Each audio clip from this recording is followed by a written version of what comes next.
All right, another video topic. I recently watched George Lucas's interview with Charlie, or Charlie Rose's interview with George Lucas, and in the wake of all this this backlash on Star Wars, I found it very interesting. I think a lot of people have been pointing to it, and that's actually how I found it. Essentially, is that it was highlighted, it came up on the YouTube algorithm, propped it up, and I responded because I'm a sucker. It's like, and I watched it, and it was very interesting. And again, I'm happy to be part of the rebellion, but I felt like I had to watch this thing with kind of a neutral stance. First of all, it's a very good interview, and it's a very insightful interview into George, the type of man he is, the type of creator he is, and essentially his take on things, right or wrong. And my conclusion, I think, is probably kind of an obvious one, but it's that what it boils down to is, I think George Lucas is a very good man, and a very awesome man, and a great artist, but he's not perfect. He's not perfect by any stretch of the imagination. I don't agree with him on everything. I don't. I see problems here and there, but at the same time, it's like I still love the guy, and I still really appreciate the guy, especially given what we're seeing now. What he says at the end of the interview is that, like, when he sold Star Wars to the white slavers, and it's like, and the rule of a breakup is you don't call them, you don't go by their house and see what they're up to, because it opens up a new wound. I think it's very true, and it's a lot of what he says, I think, is valid. It's like part of why Star Wars works is that it focuses. He just wanted to make a movie, and I think he's always just wanted to make his type of films, whether they're successful or not. And you could even probably make the case that Star Wars was a lightning in a bottle. I think it was, but he just wanted to tell his own space opera. He wanted to tell his own fantasy sci-fi movie, and he wanted to explore myth. And he points out that everything people have pointed out that's like is in my movies is true, like samurai films, westerns, yeah, it's all there. Old adventure films, they're right. It's all in there. He wanted to write the type of story that he wanted to write, but also he had a story to tell. He had a story to tell and a message and an observation of human existence, which is writing. It's the reason people create. It's the reason people become poets. It's the reason people make films. It's the reason they should. And I think that's what's lacking from the current Star Wars movies that we're getting. Unfortunately, they're not focusing on that. They're focusing on an agenda. They're focusing on capturing an audience they didn't earn. That's what we're seeing. But at the same time, he's still George, and I still feel like George is a flawed man, and I still feel like I disagree with George on a lot of things, which is fine. I still feel like George points out that basically he loves all the movies he did, including the prequels, and they're like his children, they're his babies, but they weren't resonating with audiences. He acknowledges that, and I think it's interesting because it's like we, myself included, gave him so much shit just a couple years ago.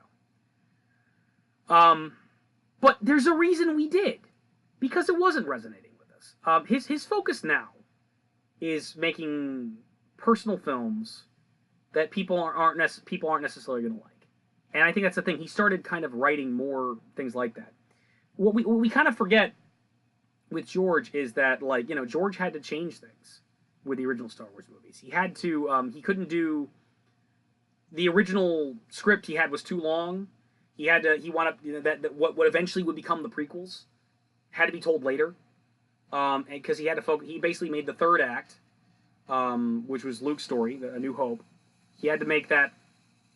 He had to make that basically be the focus of the film in order to get the film done. And you hear about all these stories about things like he wanted, like Luke Skywalker was supposed to be like a 40-year-old man with a robot head, and Han Solo was some kind of weird alien, and C-3PO had the personality of a used car salesman. That's what appeals to George. That's the weird stuff that appeals to George, and he's been very critical, and I think it's very insightful, because I think during the era of the prequels, I think people like Red Letter Media, and myself too, were kind of going insane because we were trying to figure out, where the fuck is George coming from? There's the comment that, like, he doesn't seem to understand his own film. Like, the whole, like, like the whole like having Yoda use a lightsaber or having Greedo shoot first. It's like he doesn't understand his own film. It's like he made it dumber, and I think that's true. I think on some level, he didn't. He didn't understand it. He and the reason why was because he was a young kid who couldn't have his way. I feel like a lot of what people have said before, which I'm gonna admit, a lot of you probably not gonna want to hear me say this, given what we're going through right now. And this may be an unpopular opinion now, but back in the day, a lot of the criticisms of him that maybe he got an ego, he had too much control, is part of the problem. That's why it didn't resonate. I think part of why part of why Star Wars resonates is that it's art through adversity. It's a great idea, it's a great premise, modified for what he could do at the time. And it was revolutionary, and it was a good movie, and it changed the game. And at the same time, it's not necessarily what the artist 100% wanted. What the artist 100% wanted doesn't necessarily have mass appeal. In many regards, I think Star Wars has grown past what George initially set out for and has become something in our hearts and minds that is a little bit different from his vision. That's not necessarily a bad thing. He's still the father of it. I really do, and I hope he wouldn't feel offended by me saying this, but I really feel like George, in many ways, is very similar to Gene Roddenberry, as a Star Trek fan as well. Gene, was a creator, and created a wonderful universe with fantastic characters to go on adventures in. But he had a lot of shortcomings as a writer. He was married to this utopian ideal of we're all perfect now in the future, and we put aside all of our problems, and as a result, it's impossible to write conflict now because you've basically handcuffed the writers and made it so that they can't frickin' do anything. That's essentially what we got. It's like there were limitations, and some of the best Star Trek stuff is stuff that he didn't approve of, that grew past him, like The Wrath of Khan, like Star Trek Deep Space Nine. I think in terms of Star Wars, and the beauty with George is, I think, as much as has been said that he was maybe arrogant or had too much control or had a swelled head back in the day, which might be true, which might be part of why we saw these things. At the end of the day, I think George was able to swallow that pill, that he's not perfect. And even though he may feel a certain way about things, he at the end of the day, he still was able to acknowledge that basically, look, this isn't for everybody, this is for me. And at the end of the day, he wrote a movie that made him happy. It didn't necessarily make everybody else happy, at least not at the time. The prequels were definitely have fucking problems with it, but they're the type of movie that he wanted to make. And still, with all the flaws in the prequels, there's something good in there. There's something valuable in there. There's something, whether it's cheesy, or whether it's certain things don't really track or don't really work well, like the romance with Anakin and Padme or whatnot, there's still, at the core, a good story there that does not betray what came before. You lose the mission when you betray the spirit of the story. And that is what modern Star Wars is doing. That is what Kathleen Kennedy and Rian Johnson and J.J. Abrams are doing. They are betraying modern cinema. Other points I agree with George on are the fact that basically, and part of the reason why he wanted to get out and he wanted to do movies that nobody's gonna like, and just kind of be an artist again, is because you can't fail in Hollywood. You can't take chances. Which definitely seems like an apt criticism at what Disney has been doing with Star Wars, to a point. He basically, a lot of the problems we're seeing with The Last Jedi and modern Star Wars can be pointed to that. It can be pointed to the corporatization of it. But at the same time, I don't 100% agree with him. He's adamant that basically Hollywood is unwilling to experiment, is unwilling to try things different. I disagree. The Last Jedi was an experiment. It was an experiment by Rian Johnson, and it was a failed experiment. Rian Johnson definitely did something different with Star Wars. But just because you do something different doesn't mean it's going to be good. You know, doing something different and good is like, oh, I don't know, Ant-Man or Guardians of the Galaxy.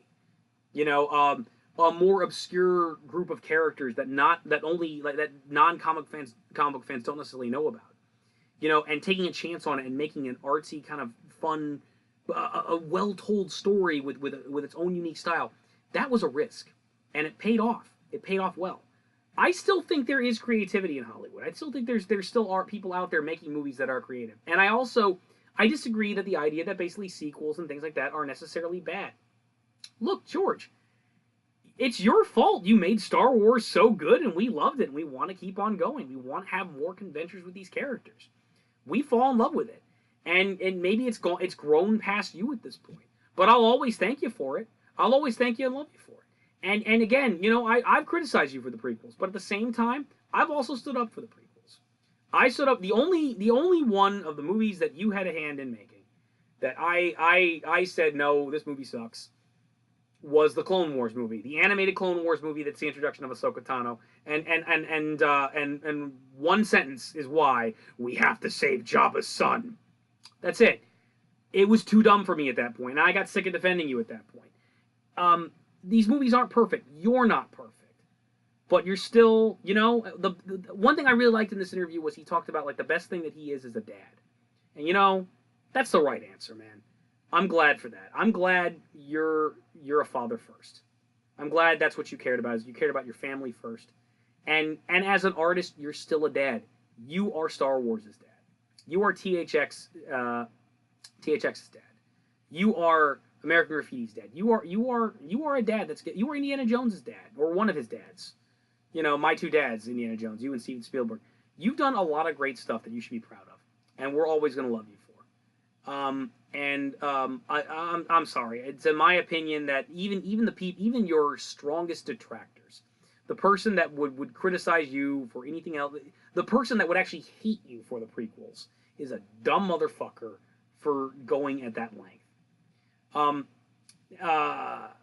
And yeah, so now one more thing is I'm happy you're making movies that only you care about, that you're doing your own little project, and you know, I respect you, man. Now that said, I did not like Red Tails or Strange Magic. I saw them on my ship in the Navy. Whatever, man. You do you. I'm glad you made them. I'm glad you created something you were proud of, and you're a movie. And you know, again, in both of those cases, there's stuff I liked about them. There's stuff I didn't like them as films, but there was stuff I did like about them. Red Tails actually went over on my ship, at least. Red Tails went over with the rest of the crew pretty well. They liked it. It's about the Tuskegee Airmen, and it's a military movie, and it's got action in it, and it's a tribute to these men. That's cool. And I would point out, well, there have been better Tuskegee Airmen movies made out there. Whatever. I can attest that your movie was a hit with the Navy. I'll say that. Strange Magic, the singing, it's definitely experimental. It's an experiment, and it's an experiment that doesn't necessarily work. But at the same time, unlike Rian Johnson, there is no portrayal of what came before. It's your own thing, and there are things I like about it. I thought it was kind of interesting to see, and it was an interesting attempt at making kind of a girls' Star Wars fantasy type thing. And although it's definitely not my favorite movie, I definitely think there's a lot of problems with it. You do you, man. You do you, and you know, whatever you come out with, I'll check out eventually. I do think you're a little dumb with the whole thing with Red Tails, like, oh man, an all black cast. It's like, George, we've had all black movies for years now. It's called blaxploitation. It's an entire genre of film. It's you know, and on top of that, I don't want to twist the knife, but we also have Black Panther, which is an almost all black cast, which is a better movie. Whatever. I'm not here to kick you in the nuts, man. But I thought I found it was very rewarding to watch it, and it was really cool, just kind of, you know, just getting George Lucas's perspective, getting his perspective on filmmaking, getting his perspective on life. You know, right or wrong, you know, virtue and flaw. I thought it was very cool and very rewarding, and I strongly recommend that you all check it out as well. I think it can provide context to what's going on. As always, you are the rebellion. May the Force be with you.